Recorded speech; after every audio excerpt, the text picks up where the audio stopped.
TRWD Fly Fest 2016. Well, we headed out to Fort Worth over there by the Acme Brick Plaza. And, checked out Tarrant Regional Water District's Fly Fest for 2016, and we started things off with checking out some of the fly tying demos. In this case, we're going to see one individual showing us how to tie the bent back clouser.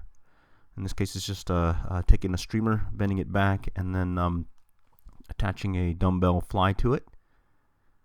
And here they're going to add the deer hair to the belly. And one thing that was stressed was to make sure that you tie it sparse. Sparse is less, or less is more, which seems to be a good thing to do with the clouser minnow in general. Here they're going to tie on the 3/4 strands of the crystal flash, and this gives it the flashiness, as if the fish's scales in the fly, or the bait fish's scale in the fly. And here's where they're adding some olive deer hair and building up the head. There's the example of the a bead chain variety, and then another one where it's a smaller scaled down version in a size 2 hook. And then this one was a bass fly that was suggested to use on that bass on the beds. And here's some more info on the individual who's demoing today. So a lot of good tips and things in general. Here's a closer look of the bead chain bent back clouser. And here's some really cool looking flies from one other person presenting. And then one from Austin.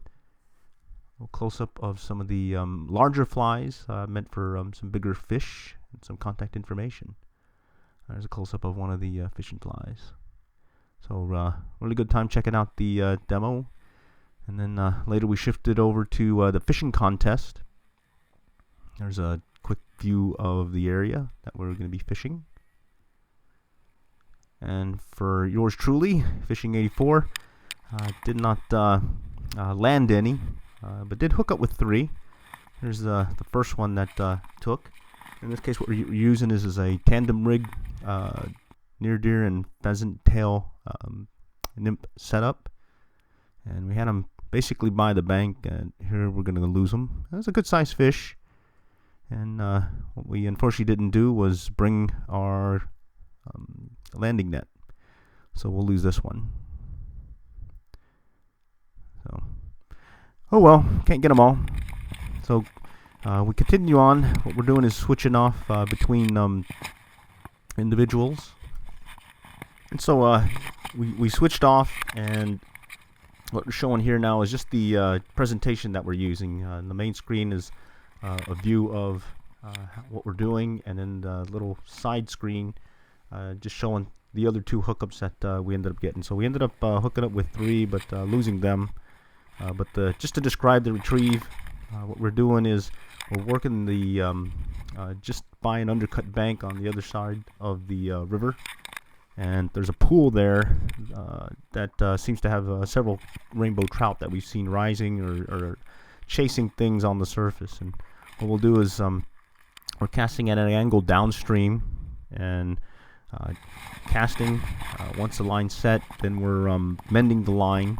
After we mend the line, we'll follow the line as it drifts downstream, and we're looking for any twitch. We had an indicator on that first one, but we took it off later on, and we're just looking for any twitch in the line. As soon as we see a twitch in the line, go ahead and set the hook. Had several touches or little taps at the fly, but we missed the hook set there, or at least setting the hook. But on those 2 that we did get, at least briefly on the hook, we were able to at least have them briefly on the fly line before we lost them. Okay, so here we're just again letting it drift, and in this case we're doing a little tap or a twitch at the end of the drift, just to see if we can get a strike.